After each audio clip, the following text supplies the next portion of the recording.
Tengan todos muy buenas tardes. Le damos la bienvenida a la Casa de Peña y Cultura La Salamanca.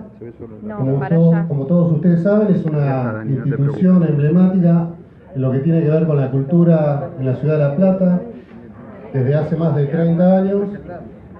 Y bueno, esta casa ha abierto sus puertas para que se genere dentro de la ciudad de La Plata un debate político, un debate cultural, para que puedan confluir todas las fuerzas y resistir a todo lo que es el embate neoliberal que estamos sufriendo en estos días.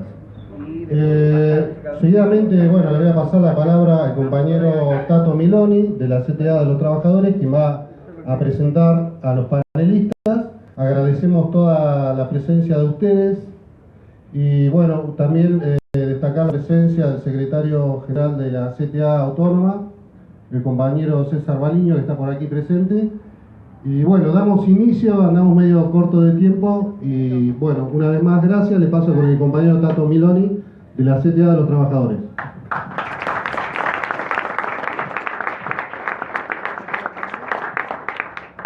Bueno, buenas tardes, compañeras, compañeros, amigos, vecinos, panelistas, compañeros que están aquí en la mesa con sus responsabilidades tan importantes. En primer lugar, un fuerte mensaje de solidaridad a la jueza Forn y a todos aquellos jueces, magistrados, abogados que están comenzando a ser amedrentados o tratando de ser amedrentados, presionados, como mínimo presionados y amenazados por defender los derechos de los trabajadores del pueblo con relación a esta bestialidad de los tarifazos y demás, ¿no? Contarles también, muy brevemente, esta iniciativa, que es otra de las iniciativas que estamos construyendo en unidad, no solamente unidad de acción, sino cimentando una unidad de concepción con lo que tiene que ver el avance sobre los derechos de los trabajadores y del pueblo, construyendo unidad con los compañeros y compañeras de la CTA Autónoma, la CTA de los Trabajadores, organizaciones políticas, organizaciones sindicales, organizaciones sociales, que hemos comenzado a discutir un principio muy elemental, que las políticas actuales, principalmente por parte del gobierno nacional y sus correlatos provinciales y locales, no hacen ningún tipo de distinción sobre en qué sindicato estamos afiliados, de qué organización política somos, qué amigos tenemos, qué enemigos tenemos, si no son políticas universales de quita sistemática de los derechos que tenemos como trabajadores y como pueblo. Entonces, en ese marco es que construimos escenarios vinculados a la lucha en contra de los tarifazos, en la defensa de los derechos y con mucha vocación de construir esa unidad.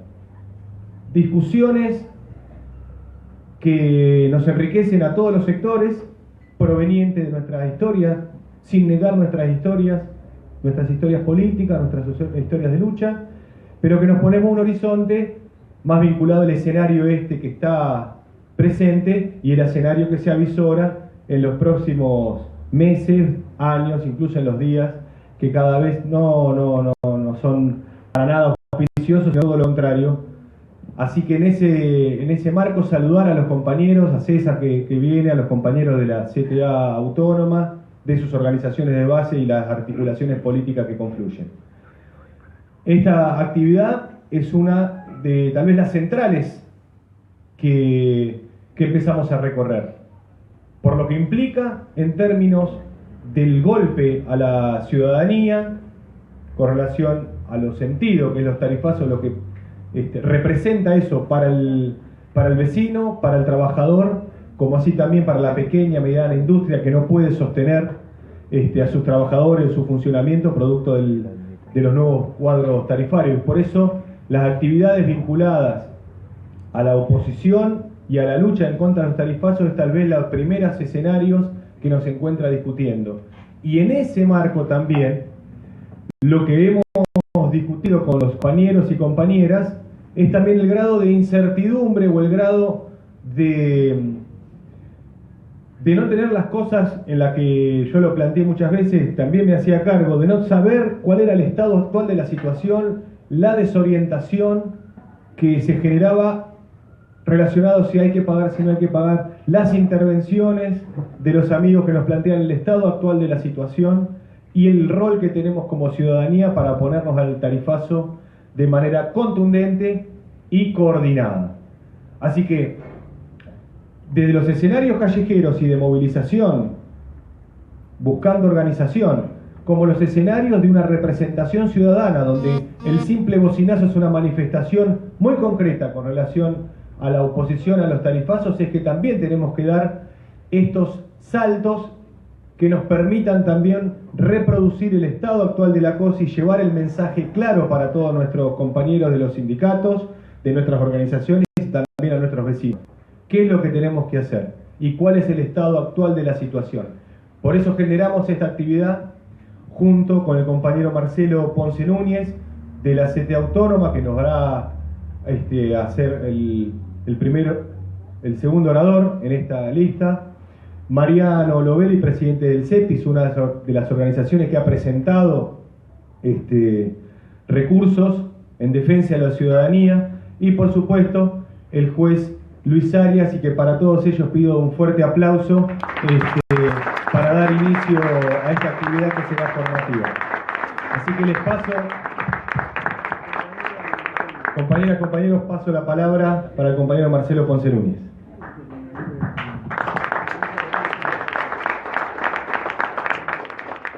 Bueno, buenas tardes a todos y a todas. El tarifazo y la unidad de los trabajadores y de todo el pueblo para oponernos a esa decisión del gobierno nacional. Voy a hacer apenas, me dijeron que tenía 15 minutos, vamos a tratar de cumplir. Les voy a comentar algunas pequeñas cuestiones que tienen que ver tal vez con la historia de esta cuestión de la energía, porque en definitiva en gran medida se trata de ello, sin olvidarnos, por cierto, del agua, que también ha devenido en tarifazos. Pero en la cuestión energética me quiero detener un minuto en la fase histórica y ver qué es lo que ha venido sucediendo en la República Argentina desde los descubrimientos petroleros en el sur de nuestro país hasta nuestros días, que hacen a dos partes de la energía, ¿sí? La energía eléctrica, por un lado, obtenida a través fundamentalmente en un primer momento de Fueloy, que alimenta algunas usinas eléctricas, y la energía que se produce a través del petróleo y el gas en otros momentos de nuestra historia, pues hemos ido avanzando, ¿sí?, por la utilización de ambos elementos en lo industrial, lo residencial y en los movimientos que hacemos cotidianamente, desde el auto, la moto, lo que fuera, ¿sí? Tenemos que desde ese momento hasta hace muy poco tiempo, hasta aproximadamente el 2010, 2009, depende de los informes técnicos que se han venido produciendo, la Argentina no solo se autoabastecía de estos elementos sustanciales, sino que a su vez, en líneas generales, era un país exportador fundamentalmente de elementos residuales del petróleo, de gas y en algunos casos de otros productos sucedáneos con muy poca industrialización, sobre todo los derivados del petróleo. Entonces teníamos un autoabastecimiento completo más un grado de exportación, lo cual también hay que reconocer que no ha sido de las mejores medidas políticas que hemos tomado, ni políticas ni económicas, ya que la totalidad de los productos producidos desde esos lugares son perfectamente almacenables. Sin perjuicio de ello, más allá del almacenamiento y la posibilidad ulterior de su utilización, por decisiones políticas que hubo en su momento, se decidió exportar. Hoy, desgraciadamente, salvo la explotación de algunos lugares que son muy emblemáticos para la Argentina y que nos ponen en una muy buena situación, esto también hay que aclararlo, conforme todos los estudios que se han realizado por técnicos, tanto argentinos como internacionales, la Argentina estaría en un tercer lugar como reservorio de petróleo y de gas, gracias a Vaca Muerta, algunos yacimientos que tenían en la zona chacopampeana, algunos otros yacimientos en la zona norte, cerca de los lugares de origen de quien tengo a mi derecha, ¿sí? Pero que desgraciadamente, en algunos casos contamos, y pese a acciones judiciales que se han intentado, etcétera, etcétera, en un caso concreto, ¿sí? Con nula información sobre las condiciones de explotación que se han entregado a empresas privadas, concretamente Chevron Vaca Muerta, ¿sí? Pese a que la Corte ha intimado, hace muy poquito, a que se abrieran los pliegos y los contratos celebrados, desgraciadamente no ha tenido éxito, el Poder Ejecutivo no los ha seguido, ¿sí? Y ahí tenemos realmente gran parte concentrada, conforme a estudios preliminares y estudios que se han realizado sobre esos yacimientos, que permitirían a la República Argentina, solamente con ese yacimiento, tener una provisión de gas y de petróleo que se extendería aproximadamente por 80 años. Y reitero, conforme a estudios internacionales, con los demás que les mencioné, estaríamos en el tercer lugar en el mundo como reservorio de ambos productos energéticos. Desgraciadamente hay cosas en el medio que han pasado y que siguen pasando y que tienen que ver sustancialmente con la privatización de los servicios. Yo no sé si ustedes escucharon la fecha que yo di aproximada en que la Argentina dejó de... Fue en el año aproximadamente 2009-2010, ¿sí? Pero para poder llegar a la pérdida de esa cantidad de petróleo y de no poder autoabastecerse la República Argentina, hay que centrar la mirada en un momento muy puntual, que es unos años antes, ¿sí? Que es el momento de la privatización de la gran mayoría de las empresas que se dedican a esta actividad. Y que hoy, con la excepción de YPF, y vuelvo a repetir, con estas cuestiones de que no se sabe, el contrato lo hizo YPF con Chevron y el Estado Nacional. YPF, el Estado Nacional, hizo el contrato con Chevron y no nos lo comunican, así que YPF también está actuando en estos momentos como una empresa privada más, ¿sí?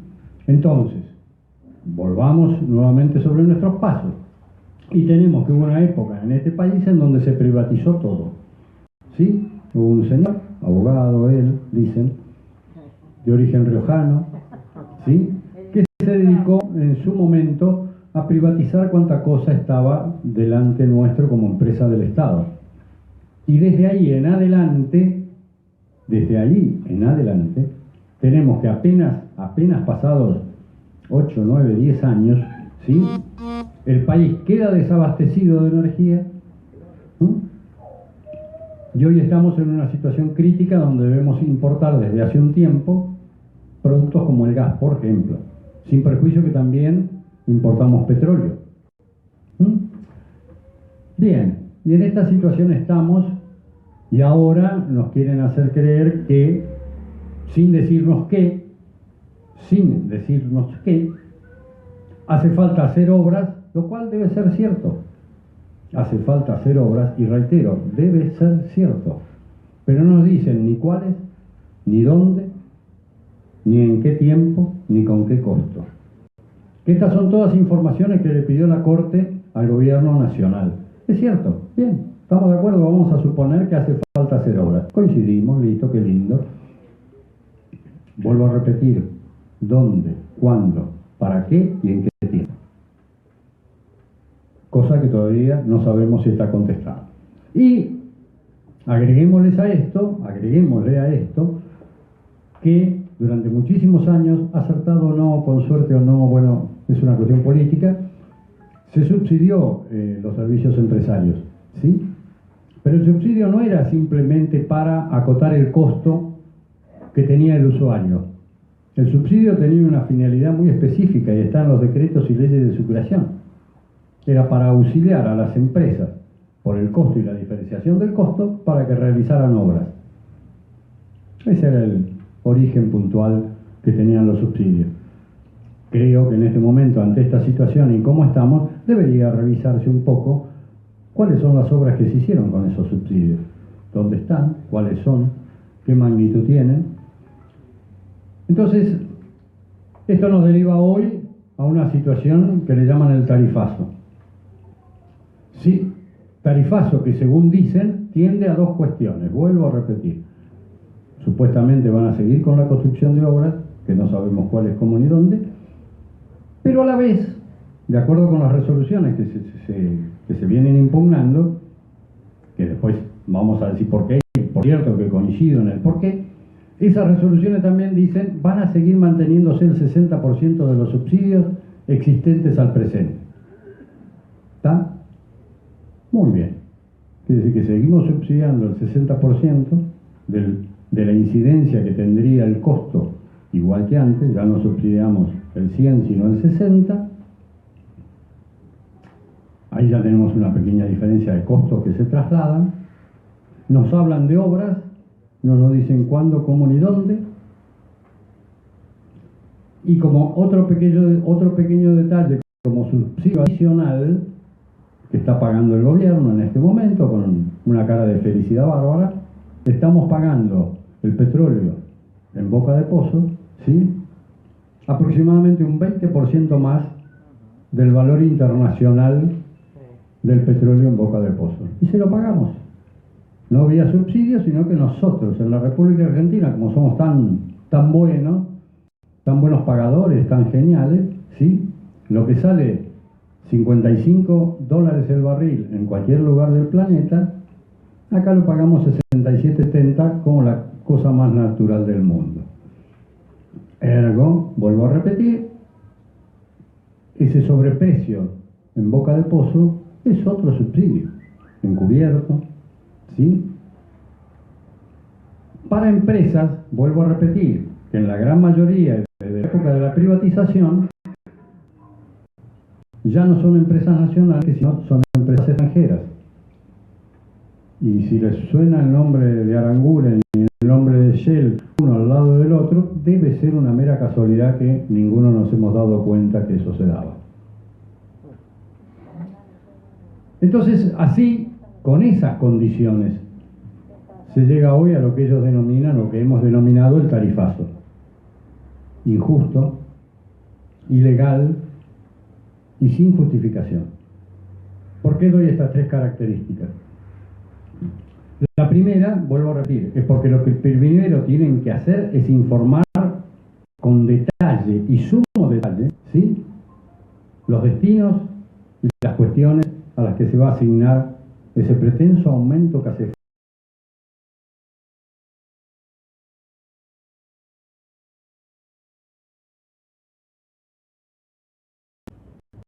la realización de los aumentos. Vamos a hacer un resumen. Cuando llegamos, se produjo el dictamen de la Procuradora General de la Nación con relación a la causa, que desde ya, les anticipo, está en contra de la postura del gobierno y está a favor de que para respetar la ley se tiene que respetar en su integralidad, partiendo de la Constitución, artículo 42, y en consecuencia. ¿Qué significa esto? La participación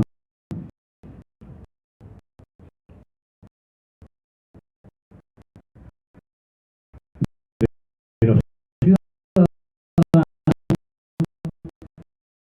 en las decisiones que se toman con relación a los lo que se va a y por lo siguiente no sea una causa como audiencias públicas. Y es una unanimidad o estupidez, perdón por el término, venir a sostener que eso no va a producir el incremento en todo el resto de las etapas, sin perjuicio a su vez que la propia decisión del gobierno cuando produce el incremento lo hace con relación a las tres etapas, ¿sí? Producción, boca de pozo, transmisión, ¿sí?, y el servicio domiciliario. Entonces vuelvo a repetir, la necesidad de la audiencia pública era vital y no se hizo. Se dejó de lado, se olvidó una violación clara a la ley, y esa violación clara a la ley tiene que ser restituida por la Corte de Justicia en el momento que dicte su pronunciamiento, por lo menos la incidencia que pueda tener las resoluciones que la Corte tome y quién va a tener que terminar pagando las consecuencias. Y yo en esto, por ahí voy a entrar en un terreno que por ahí nadie lo ha transitado todavía, pero digo que es abierta la opinión, por eso lo hago. Hay un famoso principio consagrado en el Código Civil, ¿sí? Desde hace muchísimo tiempo, y que tiene que ver justamente con esto de las responsabilidades de cuando uno va tomando actitudes o va haciendo cosas. Y que parecería ser que, desgraciadamente, lo voy a decir en latín, alterum non laedere, ¿sí? Y que traducido al castellano significa no dañar a otro.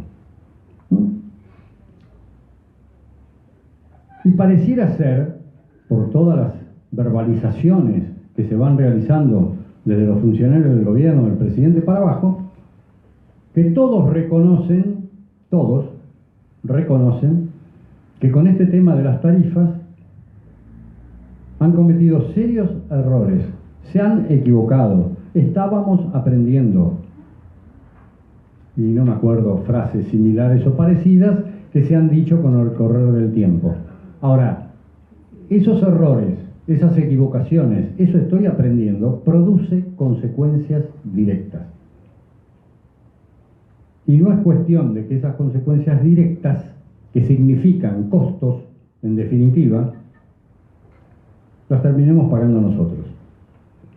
¿Y por qué? Por una sencilla razón. Yo no me equivoqué. Yo no tomé la decisión equivocada. Yo no tomé la decisión apresurada. Yo no es que estaba aprendiendo.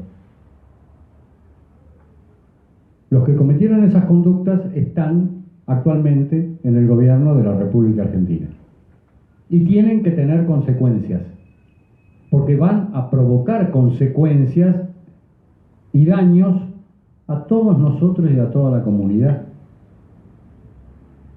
Y por consiguiente, y no es que no puedan hacerlo, digo, yo creo que en medios periodísticos últimamente se ha dicho que si la Corte decreta la nulidad de las resoluciones y retrotrae la situación a febrero del año 2016, las consecuencias económicas que podrían tenerse, esto lo han dicho muchos medios, podrían llegar a los 50.000 millones de pesos. ¿Sí? ¿Qué significa esto? Que la comunidad argentina va a tener que solicitar préstamos al extranjero, endeudarse, librar nuevos bonos de deuda argentina para que en 5, 6, 7 años todos los ciudadanos de la República Argentina tengamos que pagar la deuda que se tuvo que adquirir para solucionar este problema, que salió 50.000 millones de pesos en 8 o 9 meses. ¿O será mejor que quienes cometieron los errores, hicieron las irregularidades y estaban aprendiendo, lo paguen de su propio bolsillo? Que sin duda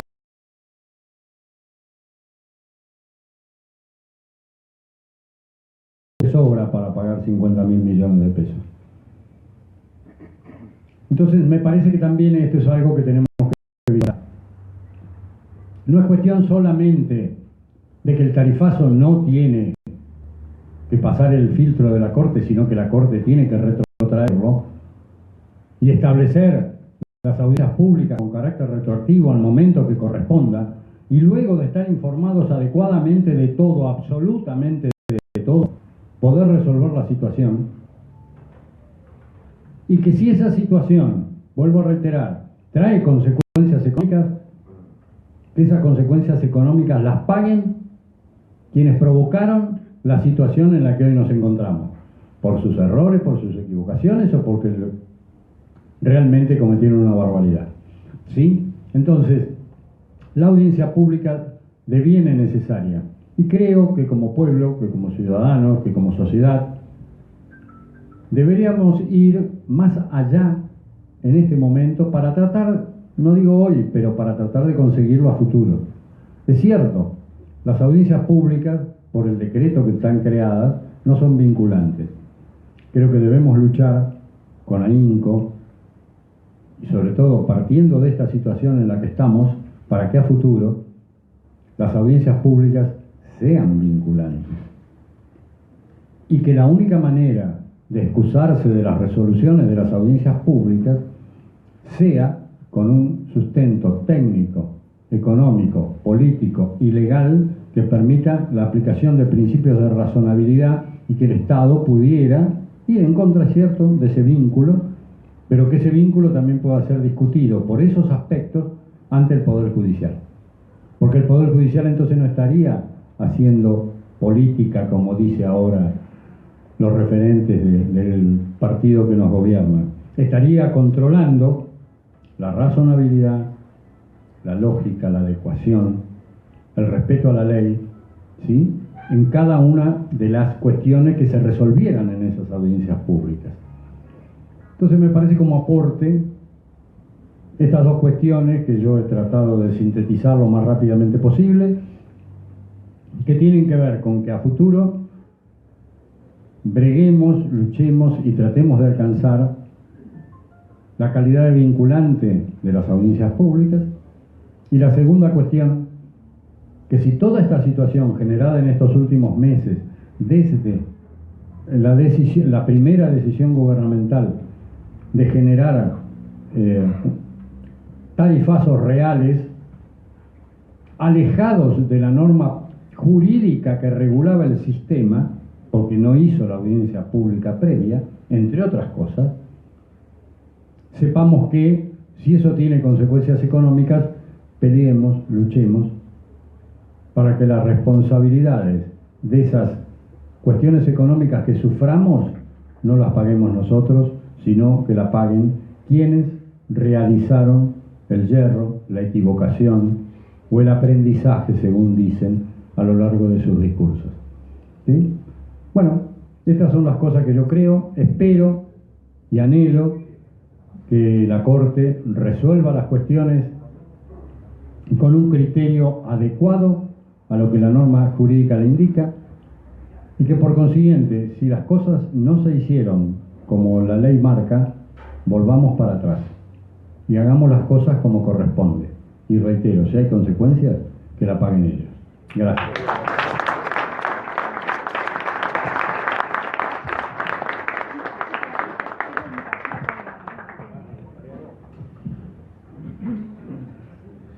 Bueno, buenas tardes a todas, a todos.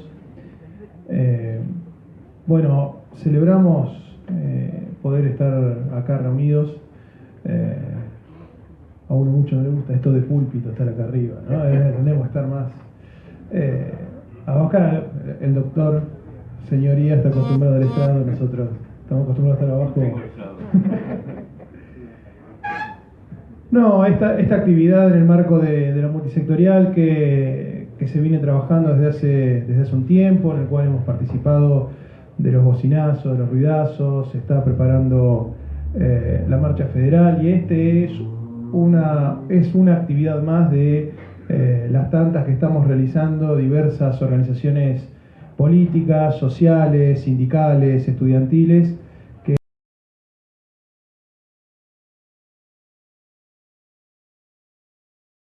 esperamos que se siga ampliando, que circunstancialmente nos toca ocupar, podamos ir creando mayor conciencia entre la población de qué es lo que tenemos enfrente, que realmente muchos todavía hoy no lo dimensionan. Así que, bueno, agradecer la presencia de todos, compartir mucho las palabras que recién dijo el compañero Marcelo Ponce Núñez. Yo tenía anotado acá una hoja de ruta, cosas que tenía pensado plantear, que algunas ya las dijo y de manera muy clara Marcelo, en relación al origen de esto, que tiene que ver con el modelo privatizador de los 90. Yo a Marcelo lo conocí en los 90, justamente en la calle, peleando contra el modelo menemista.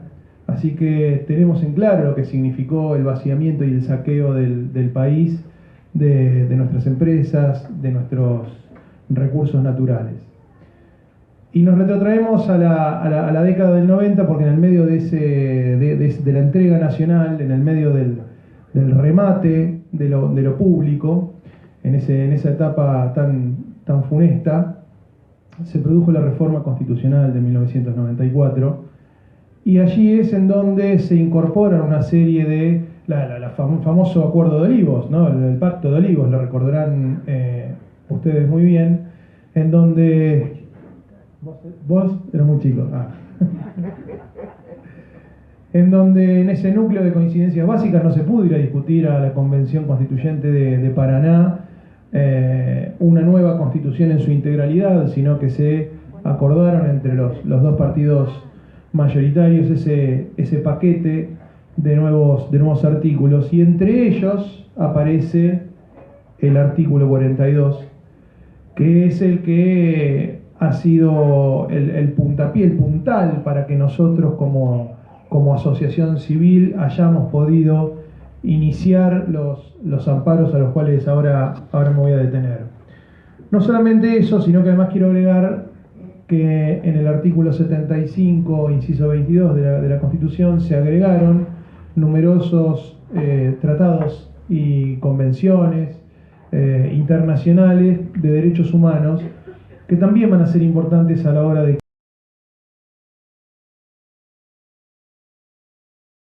que analicemos la cuestión de las políticas populares.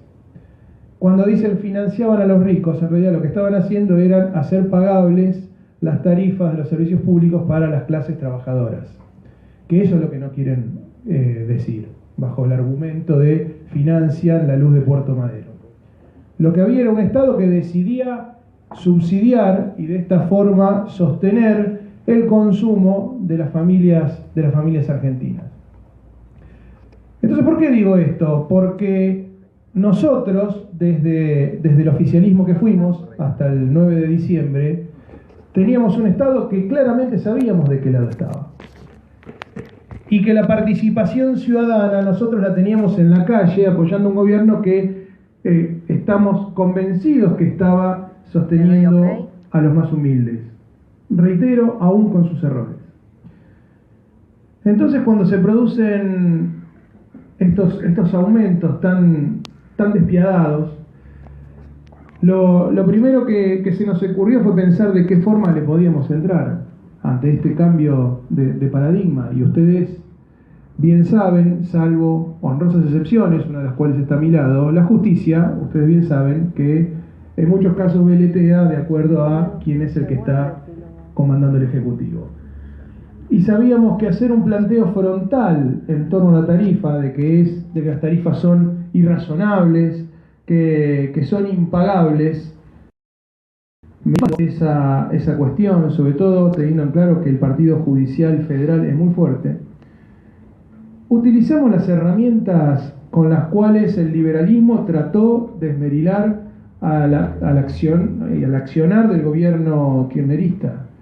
Esto es cómo el Estado avasalla o avanza sin tener un adecuado cuidado sobre las normas procedimentales. Entonces, ¿qué fue lo que nosotros planteamos? Señores, nosotros no vamos a discutir en este momento, aquí y ahora, si las tarifas son razonables o irrazonables. Estas tarifas son nulas porque se llega a un resultado no cumpliendo el procedimiento que establece la ley. Para cualquier modificación tarifaria es necesario una audiencia pública de carácter previo. Si no se cumple ese requisito, ese acto administrativo que modifica el cuadro tarifario es nulo. Y esto es utilizar los mecanismos de la Constitución, los mecanismos de participación ciudadana. Y yo creo que esto además, ahora voy a volver sobre este punto, porque es una elección que vamos a tener que tomar cuando volvamos.